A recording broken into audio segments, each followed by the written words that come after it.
All right, everybody, we are back for another episode of the Coach's Compass. And as always, don't know what episode it is because we just continue to roll on and bring on guests each and every week all over the world. We're taking coaches to learn what it's like to train at a proper level and show these athletes what it's like to have proper coaching. Again, as always, hit that like, subscribe, comment button down below so we can continue to have this thing grow. It's your boy, Coach Coop, my boy Jay, reporting live all the way over here from Europe. And again, we got another special guest from us.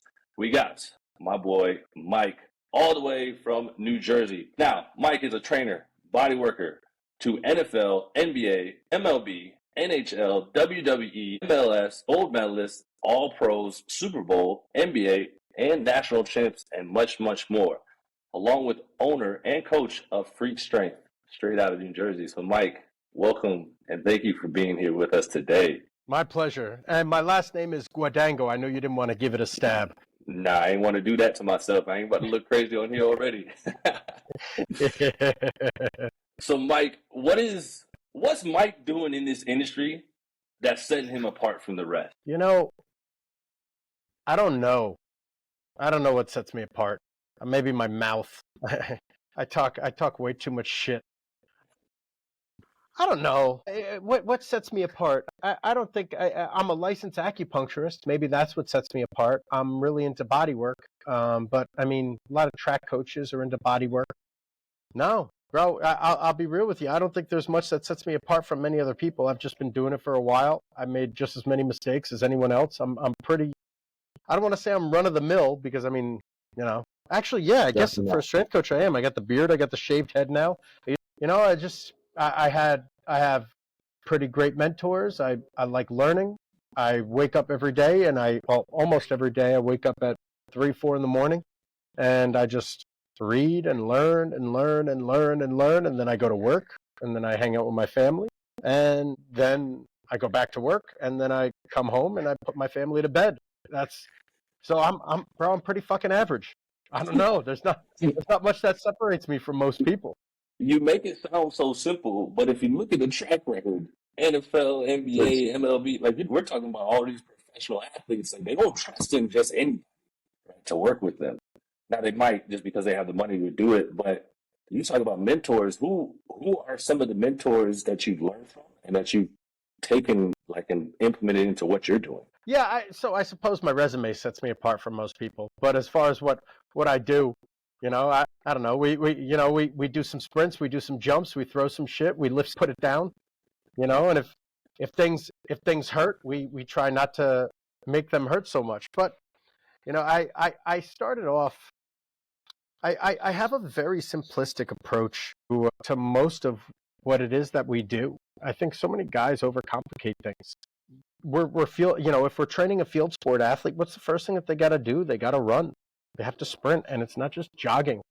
You know, they have to learn how to sprint. So in its purest form, how can you get better at sprinting? You got to fucking sprint.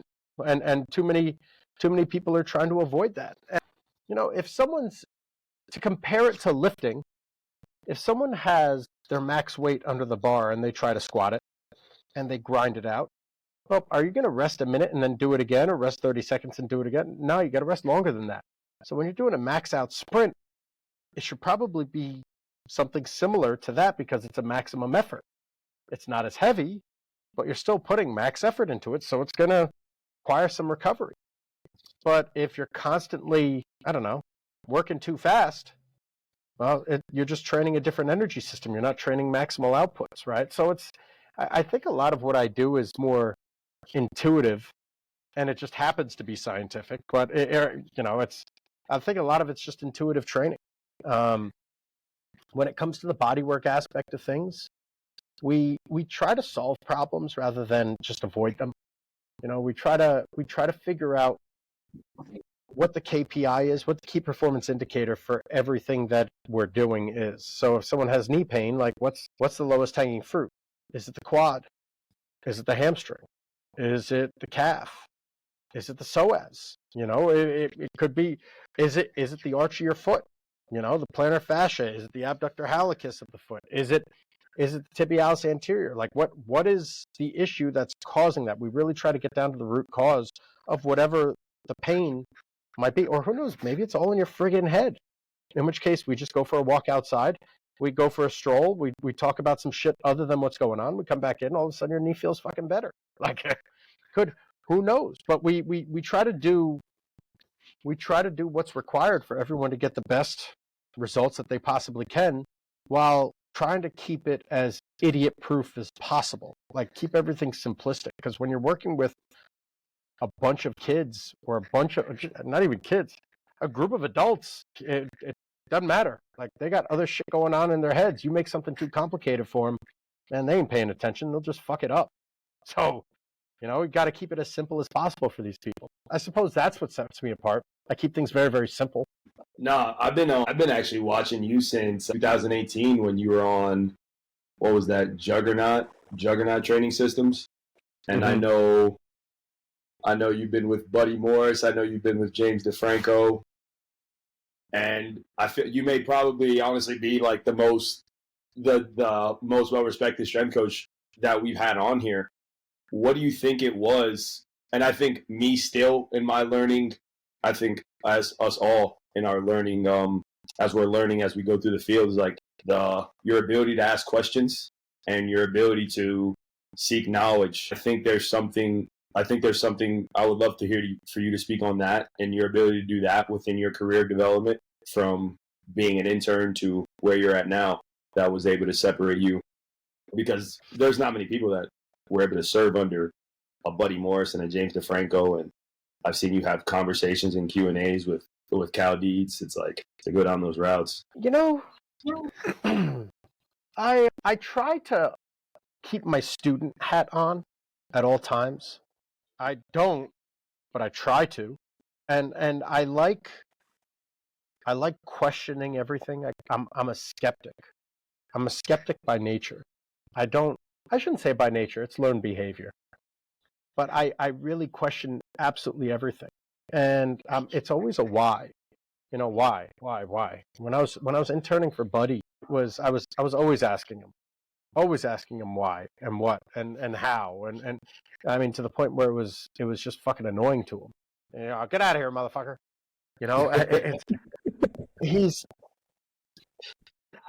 Things need to make sense to me.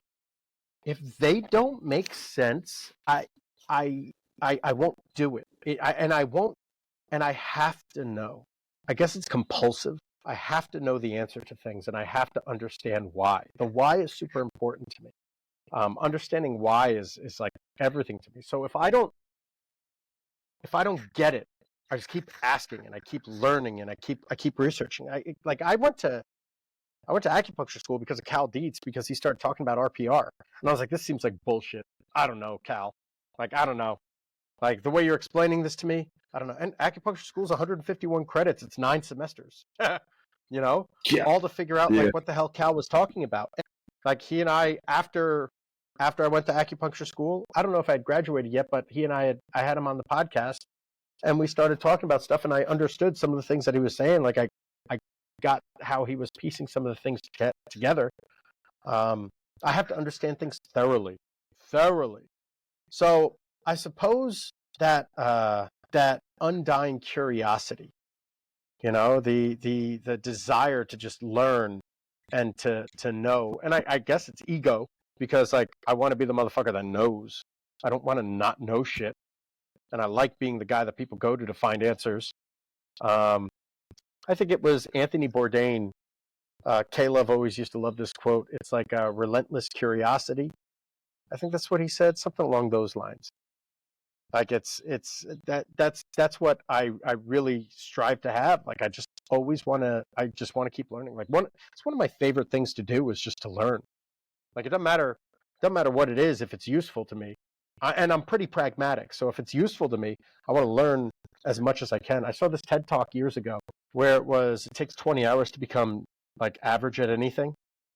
So if you just spend 20 hours on a topic, you could become genuinely average. So it's like, fuck, I could become average at so much stuff. So I just used to take Adderall and just stay up for 20 hours straight and just learn something in a single day. And then I'd do that twice a week, twice a week, and just learn new shit all the time. I just love learning. But it all had to do with strength conditioning. So I think that's probably one of the reasons why I was able, and I don't fail. Like I refuse. I refuse. One of the things that I tell a lot of people in the area business wise is if you're, be the last man standing. And I've heard this quote before: "I cannot fail if I do not quit." And that resonates with me. I think Alex Hormozy said something like that. "I cannot fail if I do not quit." It's like, fuck yeah, that's. I mean, bro, I have, I'm an idiot. I have death before failure on my fucking chest. Like I just refuse to fail. I won't fail. I won't stop. So if I guess if you just don't stop, nothing stands in your way. You'll just keep learning. And that's your goal, right? So I guess that's one of the reasons why I was able to. I mean, they've had lots of interns. I guess it's one of the reasons why I'm, 17 years later, I'm still able to be in the industry and be quasi successful. Yeah, I mean, 17 years in industry, and you've seen them. You've been under some high level guys. What have you seen as the mistakes that coaches have made coming into this industry? How have you seen this industry change throughout these years? So there's two aspects to the industry. There's a business side, which is more private sector, which is what I'm in, and then there's the strength conditioning side of things. So I'll speak to the private sector because that's what I'm better versed in. I have a brief stint in college sports. So from a private sector standpoint, from owning a gym, the biggest mistake people make is overhead. They get murdered by their overhead. It's the overhead is the biggest killer. Everyone wants the moon, the stars, and the skies, and all the sexy equipment. I've talked to multiple people the past month, talking them out of opening gyms.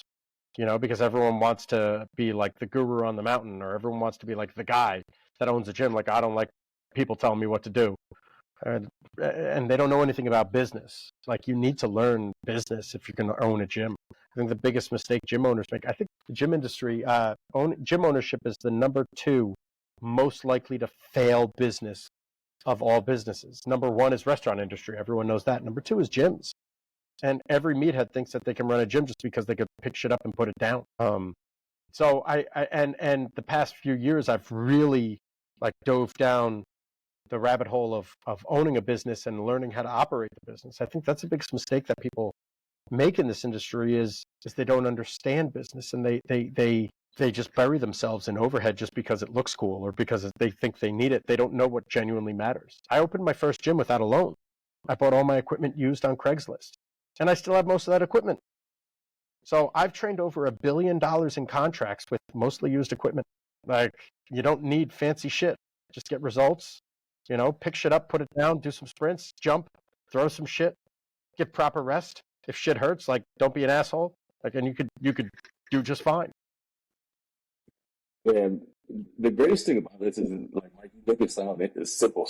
You make it sound easy. And I love that because you've worked with guys that, I mean, it's small percentage of guys that make it to the level of what have been on your resume.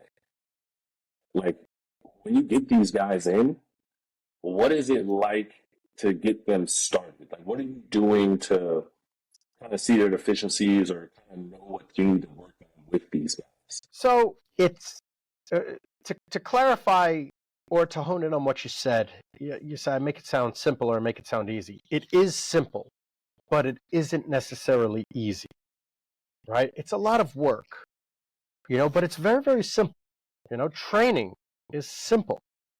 It's not easy. You got to wake up every day. You got to do the shit. It's doing the things that majority of people won't do. And the bar to succeed is really low because people as soon as it gets a little bit hard, they kind of just fucking, they're like, I'm not doing it. So if you just do the little shit that no one really wants to do, you'll probably succeed. So from that perspective, it's simple, but it's not necessarily easy. And as to what I'm doing with these guys when they come in, well, I've made a lot of mistakes working with athletes. Tons of mistakes, so many mistakes. And the biggest mistake that I've made with my high level guys is I take their word for it. I believe them. Because why would they lie to me? They're paying me. Why the fuck would you lie to me? You know? And they don't just lie to me. A lot of them lie to themselves.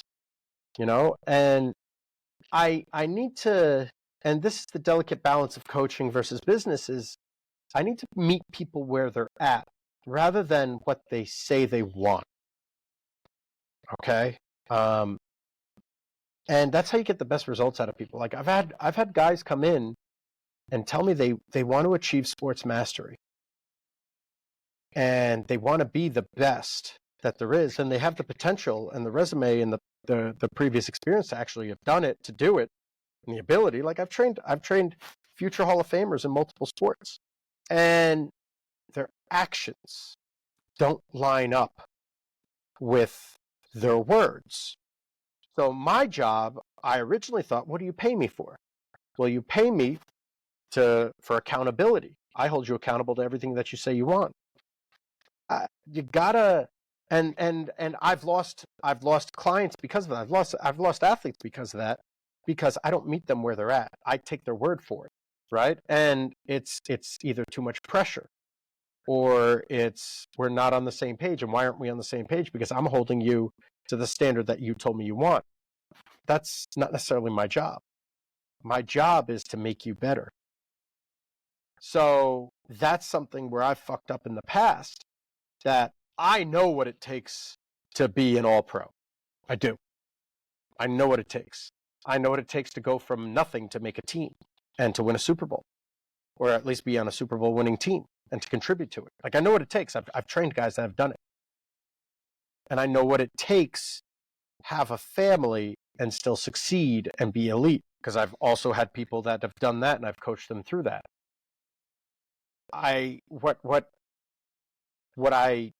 Where I fucked up was not meeting them where they were at, because they said that they wanted this, and my standard versus what they're capable of are two different things. So, especially with the professional athletes, like I have a guy that loves drinking wine and eating sugar cookies, and he played in the NFL for, over 10 years. Am I going to take that away from him? Why would I? Like the old me, well, that's not right. You're not being optimal. Fuck, he's not. Keeps him happy. Stayed playing. But hey, listen, gotta have chicken breast, gotta have protein, gotta have this, gotta have that, gotta be clean, gotta have organic. Man, like, let the motherfucker have his wine and sugar cookies. Now, if there's a problem, right, and this, you're allergic to shortbread and you keep eating fucking shortbread and you have fucking anaphylaxis, like, motherfucker, we got an issue we got to address. You know what I mean? But like, or like the red wine congests you and you get sleep apnea and it fucks your recovery, right? Like there's little things that, like, is this the low hanging fruit? And if it's not, like, I got to pick and choose my battles, because not everyone's willing to obsess over perfection, right? So just because you say something doesn't mean that you are. And I have this talk with a couple of pro guys every few years or so. I had this talk this year where I had to sit him down, and it was resentment for over 2 weeks with him that he had towards me, where I said, listen, you're not that good. Like, if you want to make a team, you have to do more than this, because you're not good enough to rely on talent alone. You don't have enough talent to rely on talent alone. Like, it just is what it is. You're not good enough because you're a pro now. And all these guys are just as good as you, if not better. And they're working harder than you. And I know that because I train these guys. So right now, you kind of fucking suck. And you're telling me you want this, but your actions aren't saying that you want this. And for 2 weeks, he thought about quitting training with me. But I had to have this talk with him. And this is a guy that I've trained since he was 13 years old, and he just started playing professionally. And he trusted me. And then later on this year, he's moving up in the professional ranks, and he shot me a text message. It was a quote from, like, David Goggins, like, man, you're a pussy because you don't think that you don't act the way that you speak. Like, you're not living up to your shit. It was essentially a conversation that I had, but all Gogginsy. And he was like, bro, this was the best conversation I've ever had. And there are guys where it resonates. And I mean, bro, I've had that conversation with Chris Hogan. Chris Hogan was in the NFL for over 10 years. And the last few years of his career, I said, who do you think you are? I said, you're a fucking diva? I said, bro, you are a white receiver that had Tom Brady. Who the fuck do you think you are? You know what I mean? Like, and I was like, bro, no one wanted you. You played lacrosse. You're a fucking Chad. Like, you know? And like we've had and he and I have gotten in fist fights, actual fist fights, where like I've had to beat the shit out of him to get him in line. And like this, but like he stayed with me and he was like, you were right. You know, like, bro, you don't run a 4-4, a 4-3. Like you, dude, you're a hardworking guy. You're first one in, last one gone. Be that guy. Like, you're not Brandon Marshall. Are you out of your mind? You're not Quincy Enunwa. You're Chris Hogan. You know what I mean? Like, get it together. You know, and like these are conversations, like real conversations that we've had. Now, I mean, do you know who Quincy Enunwa is? Okay, yeah, motherfucker is yoked. I trained him for years. Quincy is jacked as a motherfucker. He could roll out of bed and run a 4-3 and be powerful as a motherfucker, right? Like, so am I going to get on Quincy for taking his time through the warm-up or doing certain things? Like, no, you got to treat everyone differently. Like, it's completely different. So, like, I need to meet people where, and I'm really, my NFL crew, like, I'm very, very good with them now. Like, we get it. And like, I know, I think my Achilles heel is insecure people, right? And there's nothing worse than an insecure pro, you know, because it's like, you can't tell them shit. I had a guy that got cut from a multi-million-dollar deal. And he said to me, and I asked him, I said, all right. And he came in after he got cut. I said, well, what do we need to work on? Like, what's our weakness? And he's like, man, I'm good. I was like, I beg your pardon? He's like, yeah, I really don't have any weaknesses. I was like, why'd you get cut? Like, don't tell me you don't have weaknesses. Like, maybe you were overpaid, but you were overpaid because your deficiencies are too great to warrant that kind of salary. So, like, what's the deficiency? You know what I mean? Like, what the fuck? What are we talking about? You know, but like insecure guys, like I that's my Achilles heel because like I don't accept mediocrity and that's on me. So like I need to meet people where they're at. Was that a good enough answer? Like the long-winded answer to all this shit? No, We're here for the long. Yeah, because that's perfect. And we're at our stages in my career. We're learning from guys like you. You know, we're sitting watching, but like, so all we see is like what we see, but we don't get to hear like what is the gist behind it, what's going on, and like how you're getting these guys to buy in and kind of like you said, meet them where they're at. But also, you know, how do you get the, you know, 'cause you get those elite guys that have it and they understand and they get it, come in and they know what they need to work on. They do it. And like you said, you have those Achilles heels guys, you have those divas, and you have those talks with them. But also, you know, sometimes they're still divas. How do you get them to understand to be like elite? This is what you need to fucking do. You know, I think it comes down. The best way I can explain this is you can't get anyone to see God or to understand God. It's God's responsibility to get them to understand God, right? Like I can't save anyone. You know, there's only so much I can do, but they need to want it. They need to see it for themselves. It's like your buddy, you know, everyone's got that buddy who has the girlfriend that cheats on him, and you're like, yo, bro, she's cheating on you. You're like, no, man, she's cool. I promise. No, bro, I'm telling you, she's fucking cheating on you. And like, until he's ready to see it for himself, it don't matter what I say, you know? So like, as a coach, what's our job? Like, we need to help them. We can't tell anyone shit. We can't tell anyone anything. Our job is to put them into positions where they can realize certain things, right? That's what sprint drills are. Like, we see an issue and I could say, hey, get your hands up. But like, unless you feel getting your hands up, you don't know what the hell I'm talking about. Because get the hands up like this, get the hands up like this, like that, like what do you mean get the hands up, right? So I need to create drills for them in order for them to raise their awareness, in order for them to understand where they are in time and space, to get them to do it, but to realize it on their own. So I can't want it for them. I can't say it to them. I can't do anything for these guys. Now, I'm an over the hill dude that didn't amount to much, athletically. So like what can I do for them? Like I can't. So like even telling them, wanting it for them, like you can't. It's like I said earlier in my career, it was frustrating, bro. I used to text people non-stop. Like, hey, get this. I can't want it for you. I can't be your mom. I can't be your dad. Like, and that's a very, very, and listen, I mean, the divas get away with murder because they're so good. They're so good. Like they're, so it's like, well, how much, I mean, who's the best football player that you can think of? Name someone. And you can say Tom Brady. Okay, cool. Tom Brady. What the fuck can I do to make Tom Brady better? I don't know. It depends on what he comes to you with. All right, maybe if he's in pain, the best thing that I can do for Tom Brady is make Tom Brady feel like Tom Brady. The best thing I could do is help him feel like him. Because like, man, like how do I get you feeling like you? Do you not feel like you? When don't you feel like you? Okay, let's try to make that better. But like, what can I do to improve Tom Brady? I don't know. I mean, and I say this all the time.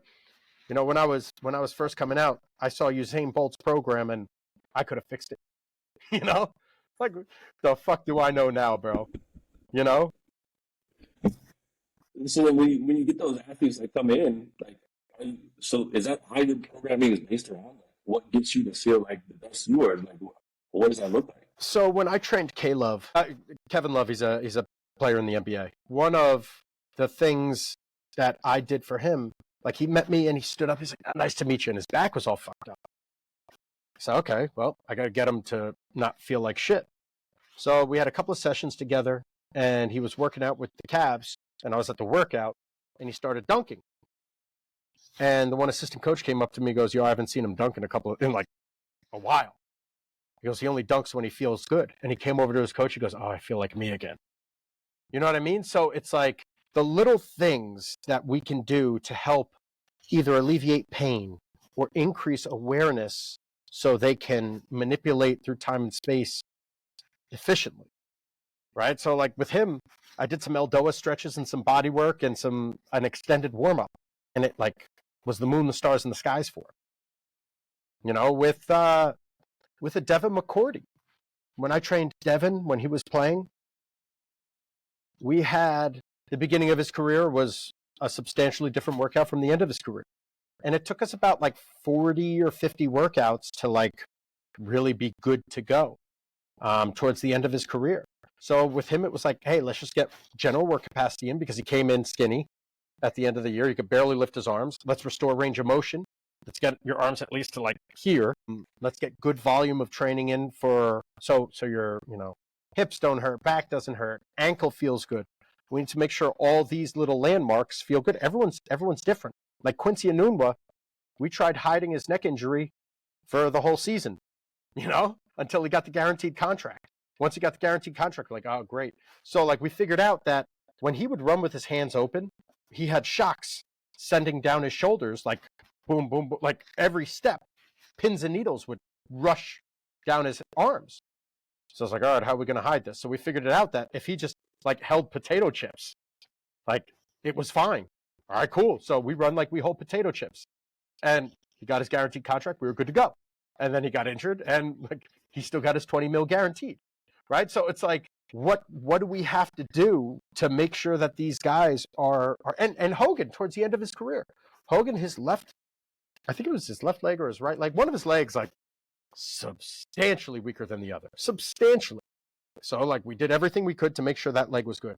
Earlier on in his career, we had to get a ton of volume in because he had like 8,000 yards a day in practice of high intensity sprints because he was on special teams and a wide receiver. Like when he was with the Bills, he was just getting beat the fuck up. So it's like, how do we expose you to as much volume responsibly as we possibly can to prepare you for what you're about to endure? I have a D tackle right now and he didn't go to OTAs. So like I need to prepare him for the rigors of camp coming up without him being exposed to the stuff that he did during OTAs. So everyone's different. It depends on what the goal is, and we reverse engineer ourselves from there. And then we just work backwards. What's your goal? Where do you need to be?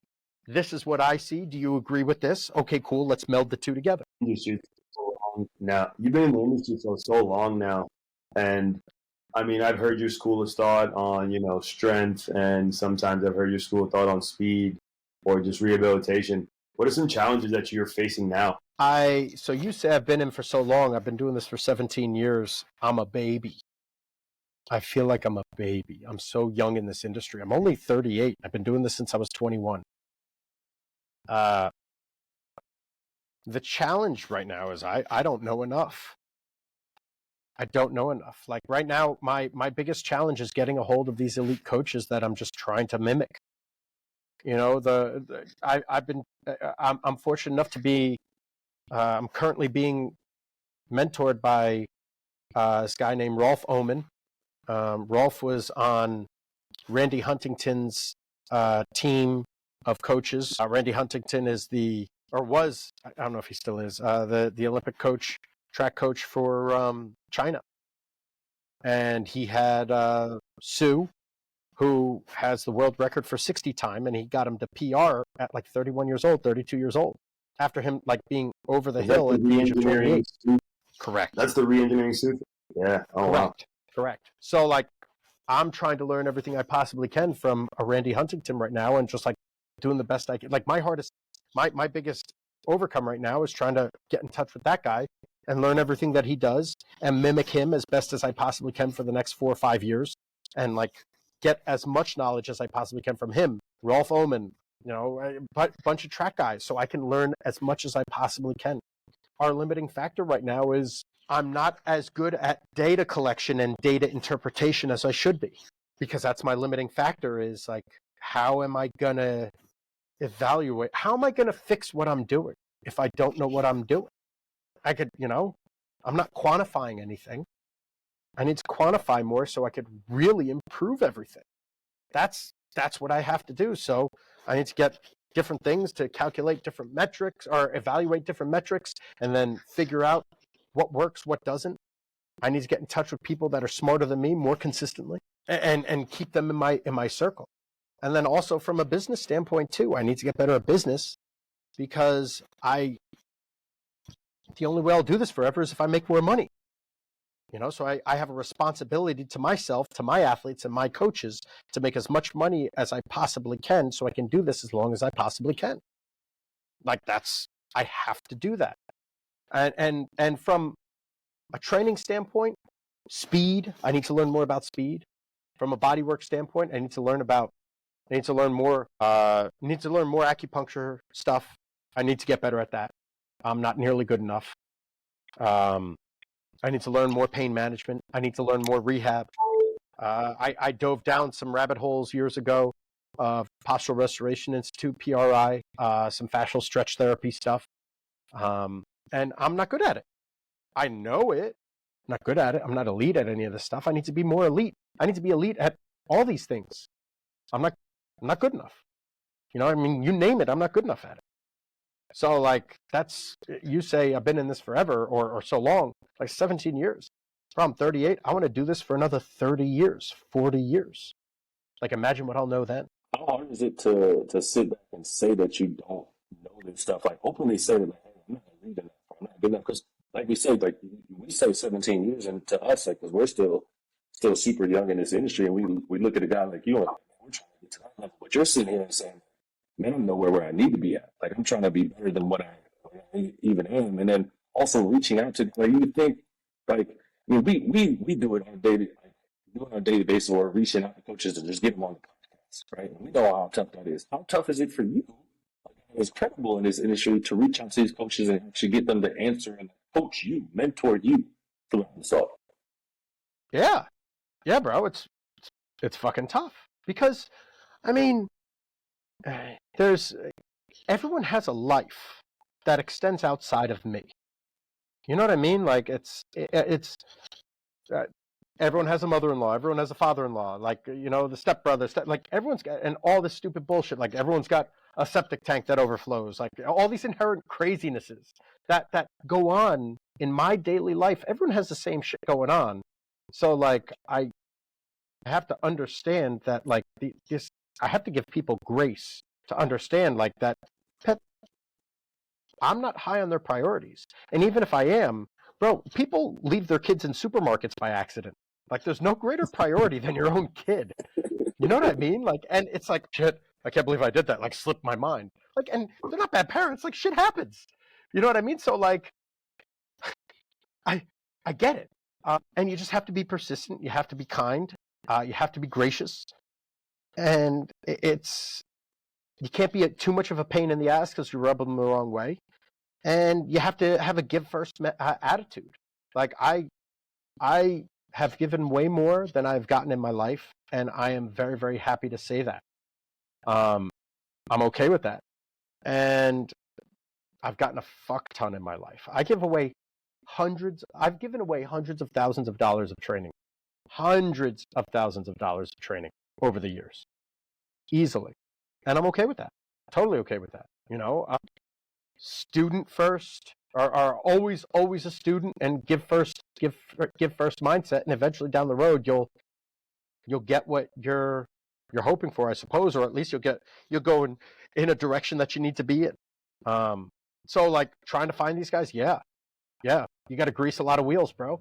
Like, I don't care. I'll pay, either pay with time or you pay with money. I'll pay whatever I have to do to learn from whoever I have to learn from. I don't care. Like, whatever the resource is, I'll fucking do it. You know, so as long as you have that mentality, like, it'll be fine. You know, and Dan Paff is an Olympic track coach who was always so amazing to me. You know, I'm just some meathead from Jersey. And he was always so great to me. And I remember thanking him. Thank you so much for being so unbelievably cool with your time. And it's so greatly appreciated. He goes, well, life's a circle. Next time a young coach seeks help him. You know, okay. You know, and that's what this industry is. And I mean, there's so much. It's wild. There's so much drama and bullshit in the industry too. Like, oh, this coach said this about that coach and that about that person, and this training sucks and that training sucks, and, you know, like, bro, I don't give a fuck. Like, you talk. There's a guy who made YouTube videos about me, and I think he called me shallow. Well, I'm friendly with him now. I don't care. I do not care. Like, and it's, you know, like, I want to learn from him because he knew enough to challenge what I'm saying. Like, okay, cool. Like, what? Tell me. Poke holes in what it is that I'm doing. I mean, I want critics. Tell me what the hell I'm doing wrong. And it hurts. Like, when people rip you, it hurts, but, like, it's how you get better. You know, so, like, I try to be as friendly with everyone and as helpful to everyone as I possibly can. Just because it's the right thing to do, and I know it'll come back to me at some point. You know? Does that answer your question? That was really long-winded and very, like, philosophical bullshit. I'm here for long-winded. Yeah, I mean, that's perfect to, like, why we started this, because, I mean, we look at what we do and we also see what others are doing here in Europe. Obviously, we're trying to mimic what we see what you guys are doing in the States and try to bring it over here, especially for, you know, American football. But not only American football, all sports over here. And it's tough because, you know, like, we've been over here, Jay and I have been over here since 2017, and you see the new wave of guys that come in, right? They're doing some ish, and you're just like, come on, bro, like, that's not kind of the right direction. But who are we to sit back and say, like, that's not right, or what's right from wrong? Like, we all had a starting point of, like, where we started at, and somebody else, some older coach was looking in the industry and saying, bro, what you're doing is not the right shit. But there has to be, like, a learning curve, and then we also had to drop our pride and be able to willing to, like, reach out and maybe lend a helping hand, or, like, hear why they're doing what they're doing. And, like, hearing that from a guy like you is like, all right, like, it's not only us, the industry does it, like, throughout, no matter where you're at. Mm-hmm. Yeah, it's everywhere. And I say the only thing I'm married to is my wife. Everything else is strong opinions, loosely held. And I do everything that I can to have as little of an ego as I possibly can, but while still having enough of an ego to want to be the best motherfucker on the planet at what I do. That's good shit, man. It's like so. Yeah, go ahead. No, I wanted to ask you. I've been diving back into the governing dynamics of I think it's by Joel Jameson, the governing dynamics of coaching, and he speaks to kind of just like how a lot of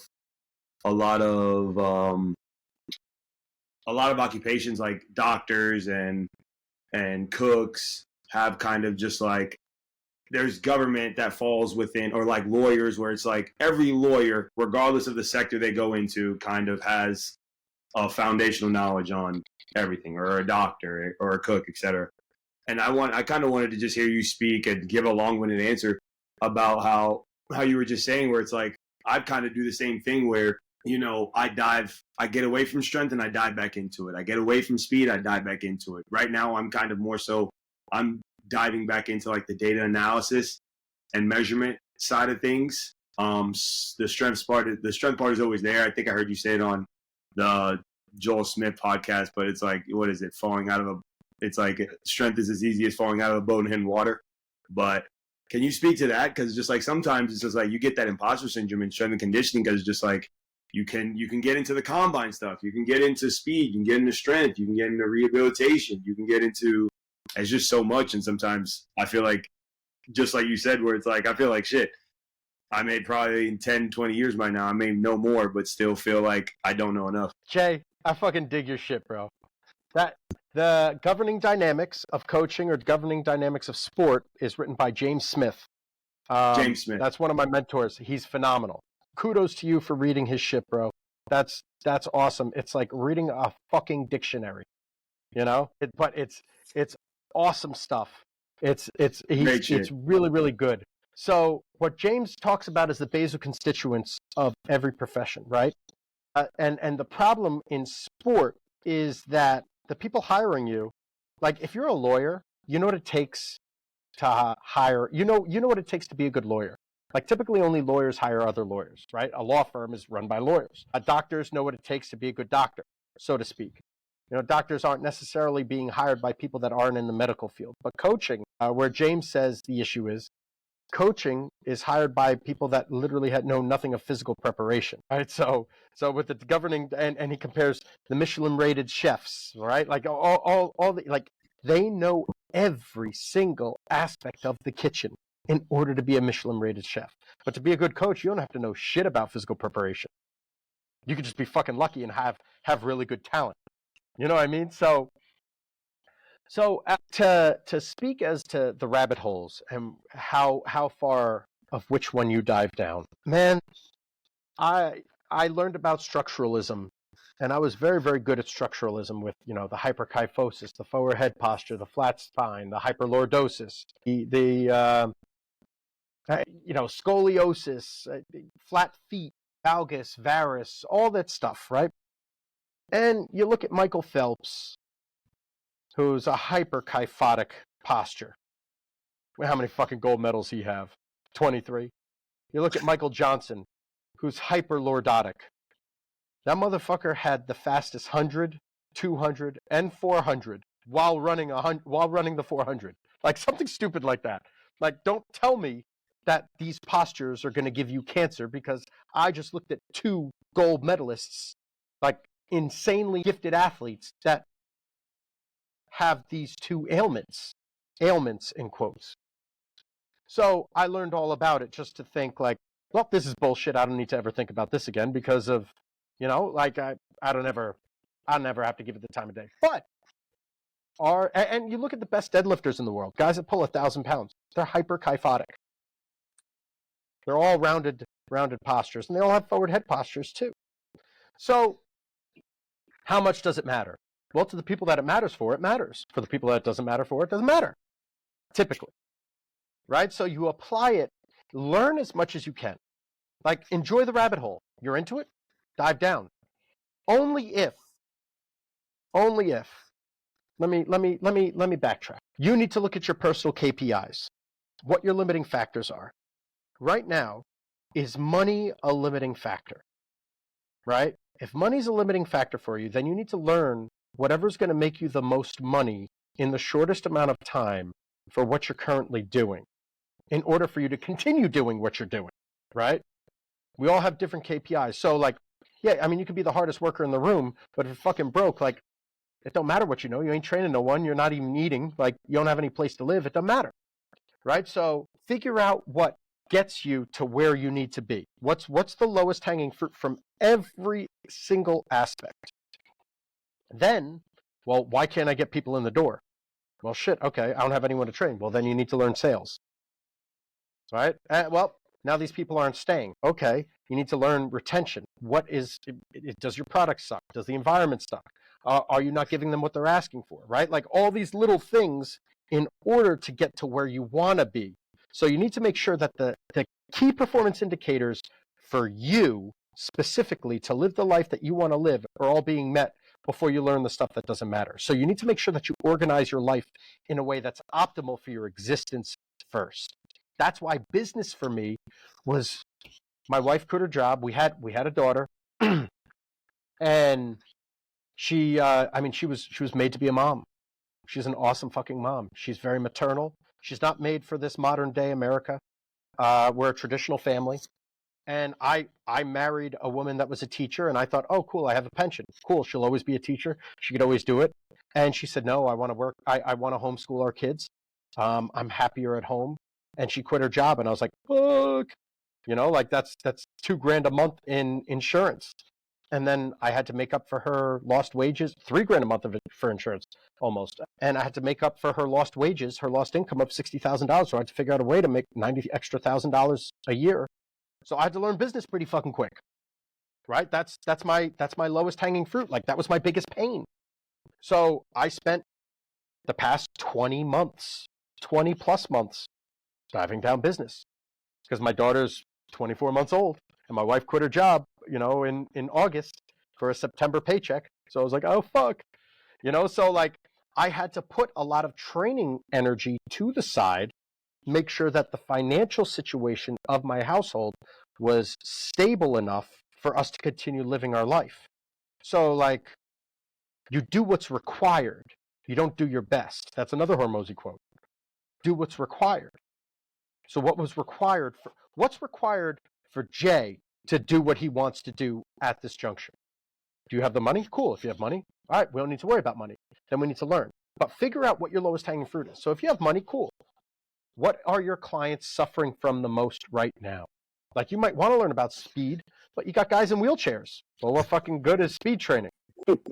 Now I need to learn how to be the best motherfucking wheelchair trainer on the face of the earth. Like that's real talk, Like it just is what it is. So you need to figure out what it is that you need to do in order for you to be elite, for as long as you need to stay in the game in order to be elite, bro. My one professor in acupuncture school, we were doing Needle Lab. I've told the story a million times. We were in Needle Lab, and Needle Lab is like this volunteer time that you get just to learn more. Doesn't count towards credits, nothing. It's just for people that want to learn more. And the dean at the school was helping us out. He was lecturing us, and he grabbed one of the students' hands. He goes, "Oh, he's evaluating his lower back pain, left side, loose stools." It's like, "How'd you learn that?" It's like, it's a family technique. You won't learn this here." I was like, "Well, shit, that's stuff I want to learn." He goes, "Well, you'll never learn it. I learned it from the masters." I said, "Who the hell are the masters?" He said, "The masters are the people that read all the original acupuncture texts before, Maoist China came in and burned all the books. Communist China burned all the books. They read all the books before they were burned." And I said, "Oh, shit." He goes, "The problem is they're all dying off." I said, "Well, why don't you teach?" He goes, "Oh, I'm not good enough." I said, "Oh, let me get this straight. You've been doing acupuncture for 25 years? He said, "Yes." I said, "You've been a dean of a school for 15 years and teaching acupuncture 15 years?" So he goes, "Yes." "But you're not good enough to teach your masters?" He says, No, I'm not good enough to teach what the masters know." I said, "You should come to strength conditioning because everyone think you're a genius." You know what I mean? Like, and he said to me, he goes, "In acupuncture, you spend 10 years learning someone else's, learning the ropes. Then you spend 10 years trying to figure some shit out for yourself. Then you spend another 10 years refining your techniques and really perfecting your craft. And then the last 10 years, you spend teaching." Bro, I'm not done with the second half yet. I'm 17 years in. Like I got a long way to go. And I plan on coaching for another 20 years. I like coaching. So like, how am I going to sustain life long enough in this area in New Jersey, which is super fucking expensive? Like, I'm in Bergen County, New Jersey. It's the second richest place in the planet. Excuse me, that's a lie. In the country. Second richest county in the country. So it's expensive to live here. But that's where my gym is. So like, how do I support my life to the point where I can continue the lifestyle here to have a stay-at-home mom, stay-at-home wife, raise my kids? She wants to homeschool them, be able to support all that, pay for all that stuff. Like, well, I need to learn business in order for me to continue to be a great coach. It's just what I have to do. So like, you need to do what you need to figure out what it is you guys need to do in order for you to be in this industry for 20, 30, 40 years, if that's what you desire. Does that make sense? we learned like the last thing we usually ask is like, what would be your best piece of advice? Because like everything you've said today has been advice for the coaches that tune into this. You know what I mean? like and feeling like, and also that dog mentality, like that desire to want to be feeling that sense of like when you step out there, like you're great. Also having that sense of like drop the ego and be like learning from this, what piece is to like that to use it for something. And I think that's, especially for us younger guys, it's so important to hear and know and learn that like, man, it's never an easy road. It's never like, oh, I got it, right? Because you don't. Because athletes are always evolving. Like we have to evolve also as coaches. We have to constantly be learning what's going to work best for athletes and the athletes to come. Because like that next generation of athletes that comes through is going to be completely different than the generation of athletes that we just signed. Mm-hmm. So I think it's dope from you. And you guys got to realize, like, you need to look at things long term. Like, it's not about this year. It's not about next year. It's not even about next 5 years. You know what I mean? Like, how am I going to set myself? Where do I want to be? And how do I reverse engineer my life so I get to that path? Like, that's what it needs to be. You do it with your training. Do it with your life. Organize your life. And bro, like, it's ever changing. I remember saying, like, all I want is my rent paid for. All I want is my rent paid for. Just let's just make enough money so the rent's covered. And it's like, all right, well, you move the goalposts, so you got to change the goals. It's okay to move goalposts, but you need to understand. You need to start somewhere. You need to have a plan, and then like just saying that too, because like a lot that I do on a day